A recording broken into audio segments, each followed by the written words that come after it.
सिर्फ एक बार ballot paper से चुनाव हो जाए, ये विकास का जो राग अलाप रहा है ना, इसे जेब में रख के भाग जाएगा मोदी यहां से।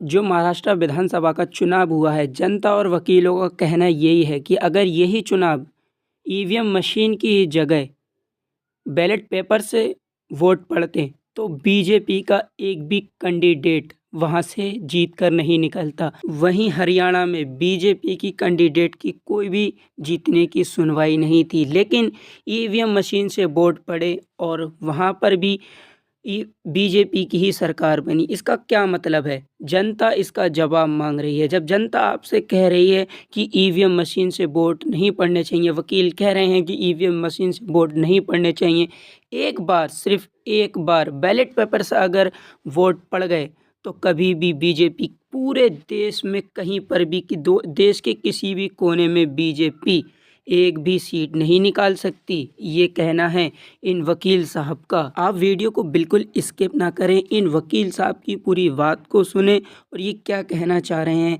ये कहना चाह रहे हैं कि बस एक बार ईवीएम मशीन की जगह बैलेट पेपर से वोट पड़ें, ताकि हमें भी तो पता पड़े कि आपके कितने सपोर्टर हैं, कितने वोटर हैं। इस देश को पता पड़ जाएगा अगर एक बार ईवीएम मशीन की जगह बैलेट पेपर से वोट पड़ेंगे, कि हमको पता पड़ जाएगा कि आपको चाहने वाले कितने हैं। वकील साहब का कहना है कि मेरी जनता से इतनी ही अपील है, बस एक बार आंदोलन करें। आंदोलन इसलिए करें कि एक बार बैलेट पेपर से वोट पड़ने चाहिए। बाकी आप आगे वीडियो में देखिए कि वकील साहब क्या कह रहे हैं। सिर्फ एक बार बैलेट पेपर से चुनाव हो जाए, ये विकास का जो राग अलाप रहा है ना, इसे जेब में रख के भाग जाएगा मोदी यहां से।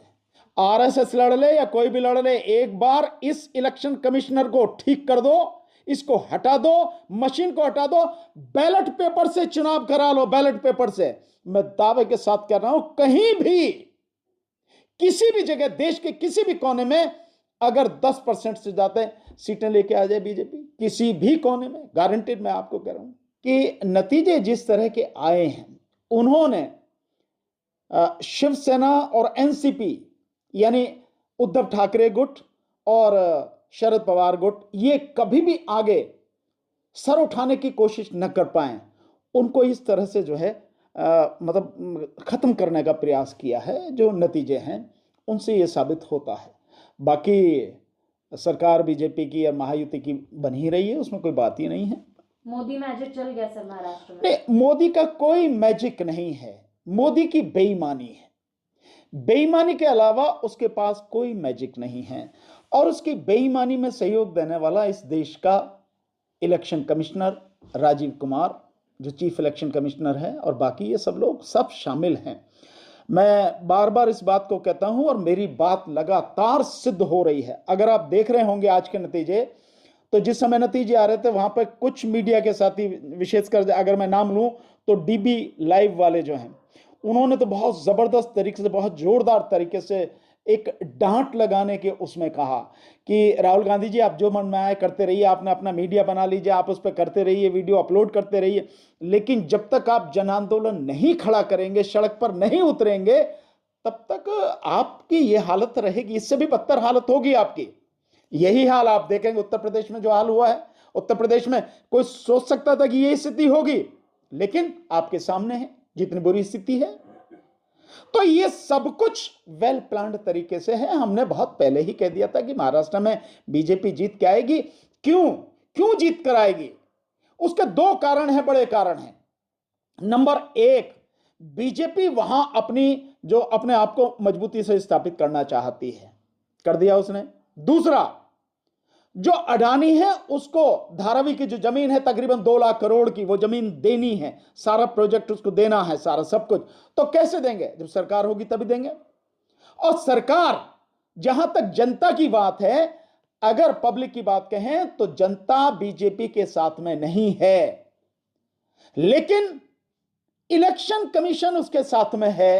अब आप ये कहेंगे कि साहब ये झारखंड में क्यों नहीं हुआ?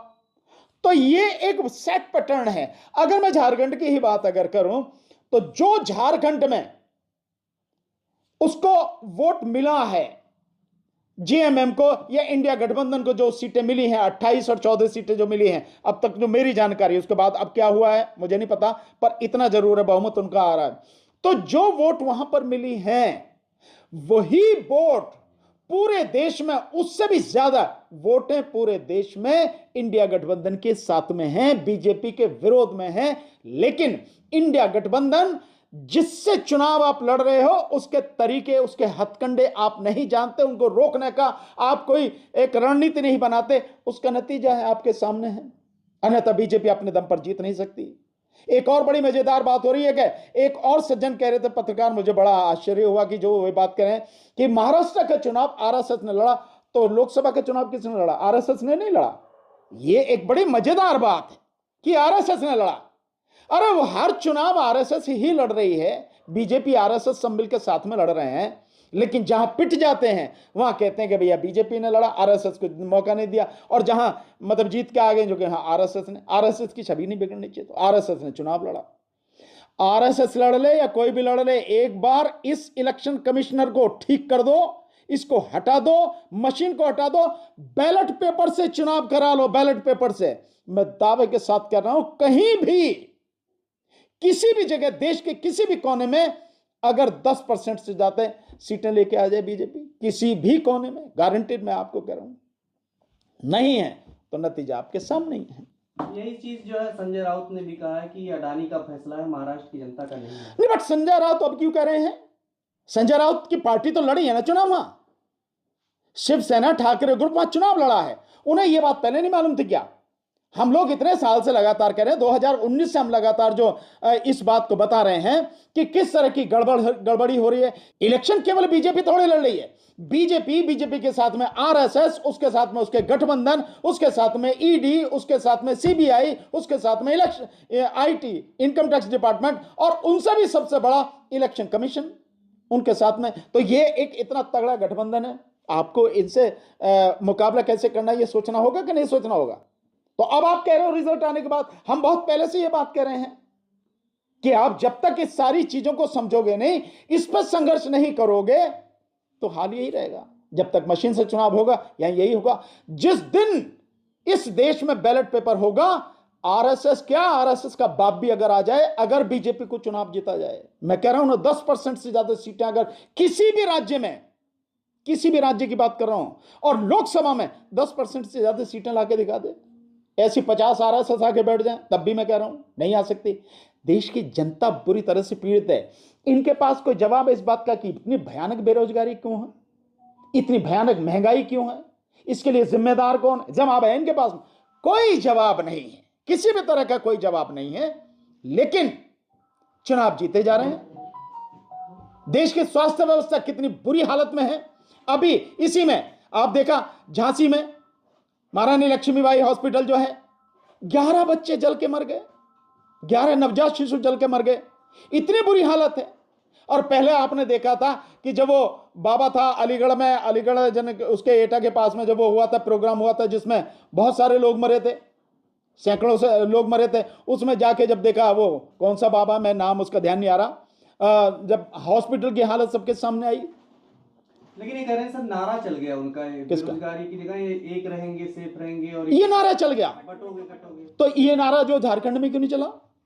ये नारा चला नहीं है क्योंकि देश की आर्थिक राजधानी है महाराष्ट्र, मुंबई, देश का 40% रेवेन्यू वहां से कलेक्ट होता है, तो उस पर कब्जा करना जरूरी है। और सबसे बड़ी बात, उससे भी बड़ी बात जो है ये है कि अडानी को धारावी की 2 लाख करोड़ से ज्यादा कीमत की जमीन जो है वो देनी है, ये स्टेक लगा है, इसलिए बेईमानी करनी है। जेल जाने की बात चल रही है सर अडानी की, किस नहीं, वो तो अमेरिका से चल रही, वहां तो जाएगा ही भाई। अमेरिका भारत की अदालत थोड़ी है, तो यहाँ से भेजना पड़ेगा ना उन्हें, भेजना पड़ेगा। अगर जो एक्स्ट्राडिशन टीडी होगी हमारे यहाँ पर, प्रत्यार्पण संधि अगर अमेरिका के साथ में होगी तो भेजना पड़ेगा। अमेरिका मांगेगा तो देना पड़ेगा, इसमें क्या से? वो अमेरिका की अदालत है, भारत की अदालत थोड़ी है कोई। वो भाई यहां मैनिपुलेशन कर सकते हो आप, नीचे से लेकर ऊपर तक, वहां थोड़ी मैनिपुलेशन कर सकते हो आप,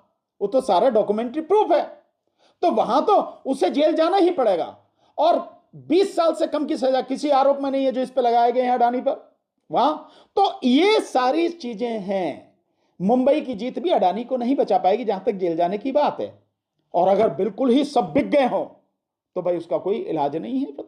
मुझे लगता नहीं कि ऐसा भारत में, तो मैं मान सकता हूं दुनिया में ऐसा हो जाए, ऐसा मैं नहीं मानता कि यूपी में सर, यूपी उपचुनाव में भी सर इस तरीके की हार जो है अंदाजा था। देखिए आप बहुत सिंपल अंदाजा क्या है, जब पिस्तौल लेके रिवॉल्वर लेके पुलिस वाला जो है लोगों को वोट डालने से रोके, महिलाओं को रोके, तो आप समझ सकते हैं कि हालत क्या है। तो आपको यह जानना चाहिए अखिलेश यादव जी को, राहुल गांधी जी को, इनको यह समझने की जरूरत, तुम लड़ किससे रहे हो भाई, किन लोगों से लड़ रहे हो। जो लोग सत्ता पाने के लिए किसी भी हद तक जा सकते हैं, मैं बार बार इस बात को कह रहा हूं, एक बार थोड़ी नहीं मैं कह रहा, और सत्ता पाने के लिए वो किसी भी हद तक जा सकता है, किसी भी हद तक, साम दाम दंड भेद, ये इसके अलावा भी कुछ और होता हो तो भी। और इलेक्शन कमीशन जैसा व्यक्ति उसके पास में है, एक ऐसी संस्था उसके पास में है जिसके हाथ में सब कुछ है, जब मैनेज करती है। आज तक इस बात का कोई राज नहीं, आज तक कोई नहीं बता पा रहा 4,65,46,885 वोटें बढ़ाई गई लोकसभा इलेक्शन में, 79 सीटें उसके दम पर जीत के आए। सारी रिपोर्टें सब कुछ साथ में। कहां ये राहुल गांधी क्यों नहीं बोल रहे थे, विपक्ष क्यों नहीं बोल रहा था, क्यों इनके मुंह पे ताले लगे थे, एक शब्द बोला इन्होंने, चलो वहां नहीं बोले। हरियाणा में हरियाणा में सवाल सबके सामने हो रही है कि 20 सीटें इस तरह से बेईमानी करके जीती गई हैं, तुम्हारे सामने है। 14 लाख वोटें बढ़ाई गई हरियाणा में, और उनको जब पूरी 90 सीटों पर काउंट करते हैं तो कैलकुलेट करने के बाद आता कि 15,277 वोटें एक सीट पर पड़ती हैं, और 50 सीटें इसी 15,000 से कम में हार जीत हुई है। तो समझ में नहीं आता, आप तब भी नहीं बोल रहे। आप उसी के पास जा रहे हो जो तुम्हारी गर्दन काट रहा है, कातिल के पास तुम कह रहे हो भैया हमारा कत्ल कर दिया गया, और किसने किया मालूम है कि उसी ने कत्ल किया, उसी के पास जा रहे हो। और उसने लताड़ लगाई, उसने कहा भाई बेकार की बात मत किया करो, सोच समझ के बोला करो, कुछ भी बोल देते हो। यही सार यही है ना उसका, जो उसने कहा इलेक्शन कमीशन ने कि आइंदा से ऐसे मत बोलना, सोच समझ के बोला करो। ये हालत हो रही है, तुम उसके पास जा रहे हो। वही इलेक्शन कमीशन वहां कमार करा रहा है जो महाराष्ट्र में और झारखंड में चुनाव, तो आपके सामने सारी चीजें। प्रियंका गांधी जीत जाती है 4 लाख वोट के तो प्रियंका गांधी जीत गई, इसमें कहां से बड़ी बात होगी। प्रियंका गांधी के जीतने हारने से क्या फर्क पड़ता है, बताओ ना आप। वो सीट तो ऑलरेडी जीती हुई थी ना, वायनाड की सीट तो राहुल गांधी जी ने जीती हुई थी ना, उसी पर तो उपचुनाव हुआ। 4 लाख 5 लाख जिससे भी जीता है उनको बहुत बहुत बधाई, लेकिन उससे होता क्या, फर्क क्या पड़ता। महाराष्ट्र के हारने जीतने से फर्क पड़ता है कि जो मोदी का यार है, जिसकी चौखट को मोदी सलाम करता है, जिसके दम पर यह सारा सब कुछ हो रहा है, जिसके जहाज में वो घूमता था मोदी, तो उस यार को माला माल करने के लिए इस महाराष्ट्र पर कब्जा करना बहुत जरूरी था। 3 मुख्यमंत्री के साथ दावेदार, लेकिन वहां पर छोड़ो यार, कोई दावेदार अब कोई बने उससे क्या है, कौन गड़बड़ी हुई है, मतलब वहां पर गड़बड़ी खुल के गड़बड़ी हुई है, इससे ज्यादा गड़बड़ी क्या होगी। सारे पत्रकार, मैं समझता हूं आप तो रह के आए हो, आपने तो कवर किया है, आपको कोई मिला जिससे लगता हो, आपको कोई कहीं कोई जिससे लगता हो कि हाँ बीजेपी जीत जाएगी, कहीं किसी इलाके में लगा आपको। उद्धव ठाकरे का शासन बहुत पसंद कर रहे थे 2.5 साल का, उद्धव ठाकरे का 2.5 साल का, तो उद्धव ठाकरे जीतने चाहिए, पर कहां कर दिए, लगभग मिट्टी में ही मिल गए वो। यही हालत हो गई ना। तो और केवल आप नहीं हैं, आप हैं और कितने ही वरिष्ठ पत्रकार हैं, उनका आज ये कहना है हर जगह, गोदी मीडिया को छोड़ के हर पत्रकार का ये कहना है कि जमीन पर जो स्थिति थी परिणाम उसके बिल्कुल उलट है। कोई सोच ही नहीं सकता, जितनी सीटों से जीती है बीजेपी, जितना बहुमत उसको मिला है, इस हिसाब से तो बॉम्बे का हर आदमी, महाराष्ट्र का हर आदमी ये कहता कि बीजेपी जीत के आएगी, पर जमीन पर तो था नहीं, उनकी मीटिंगों में लोग नहीं थे। क्या करेंगे सर, ये जनता के बीच कैसे ले जाएंगे जन आंदोलन में बार बार कह रहा हूं, बार बार इस बात को कह रहा हूं, आज जिस स्थिति में देश आकर खड़ा हुआ है, जहां इस देश के पूंजीपति, इस देश की सरकार, इस देश की अदालत, इस देश का मीडिया और इस देश के मनुवादी जहां मिल गए हैं सारे के सारे, इस पूरे माफिया को, इस पूरे सिंडिकेट को तोड़ने के लिए केवल और केवल जन आंदोलन यही एक ब्रह्मास्त्र है, यही एक मात्र रास्ता है, यही इस देश की इस परिस्थिति से बाहर निकालने का एकमात्र जवाब है, इलाज है, और कोई नहीं। जन आंदोलन के बिना यह संभव नहीं है।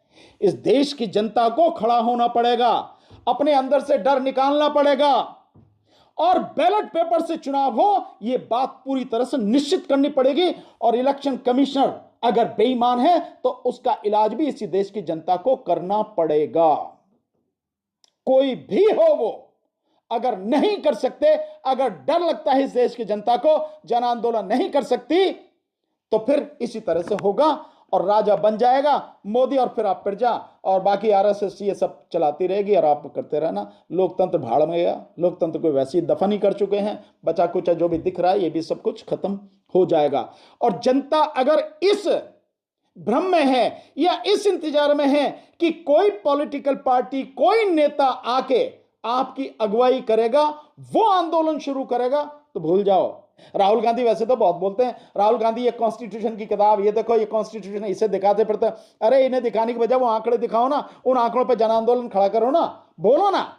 उसको एक सेकंड बैठने नहीं देना था मोदी को चैन से, लेकिन कुछ नहीं, चुप बैठे। हरियाणा पर नहीं बोले, और अब इस पे भी देख लेना, 2-1 दिन रोएंगे, उसके बाद में कहानी खत्म हो जाएगी। फिर उसी कातिल के यहां लेके जाएंगे, भैया हमारी जो ये गड़बड़ होगी। अभी आएंगे ना, निकल के आएंगे धीरे धीरे, जो सिविल सोसाइटी के लोग हैं, जो जागरूक लोग हैं, पत्रकार हैं, वो लेके आएंगे। वोट फॉर डेमोक्रेसी वगैरह ये जितने भी हैं लेके आएंगे, सब निकाल के आएंगे। कोर्ट जाएगा मामला सुप्रीम कोर्ट ही। वो तो सुप्रीम कोर्ट में क्या होता, कितने मामले चले जाओ सुप्रीम कोर्ट में। कोर्ट के पास तो एक बहुत बढ़िया वो है ना, अगर डिसाइड नहीं करेगी, उसको लगता है कि यार डिसाइड करने से कोई बात होगी, कोई अलग हमारे विषय में हो जाएगी, पढ़े रहो उसको एडमिट करके डाल दिया, डेट जब पड़ेगी जब देखी जाएगी। और इसी में सारे इलेक्शन निकल जाते हैं। पहले की पिटीशन पड़ी हुई है ना, 2019 से पहले की पिटीशन पड़ी, 2019 की पिटीशन पड़ी हुई है, तो 2019 की पिटीशन पड़ी है, 2024 का चुनाव निकल गया, अभी तक वो डिसाइड नहीं, और पड़ जाएंगी, क्या फर्क पड़ता है भाई। इतने करोड़ों मुकदमे हैं, और 10, 20, 50 मुकदमे पड़ जाएंगे, कोई फर्क पड़ता है क्या इससे? कुछ नहीं फर्क पड़ता। मेरा जनता को सिंपल इतना सा है, सिर्फ तुम्ही को लड़ना पड़ेगा। किसी नेता को, बार बार मैं कह रहा हूं, चुनाव कोई नेता हारे या जीते, एमपी बने या ना बने, एमएलए बने ना बने, मंत्री बने ना बने, किसी नेता पर पक्ष विपक्ष के पे कोई असर नहीं पड़ता। पड़ता है तो जनता पर, मरेगी तो जनता। अब ये चुनाव जीत लिया, और इसके बाद अब जो होने वाला है देखना। अब ये जमीन, जैसे धारावी की जो जमीन है अडानी को जाएगी, तो जनता कौन पिसेगी? धारावी की जो गरीब जनता है वो पिसेगी, जो लाखों की संख्या में जनता है वो पिसेगी। तो हमेशा फर्क पड़ेगा जनता पर।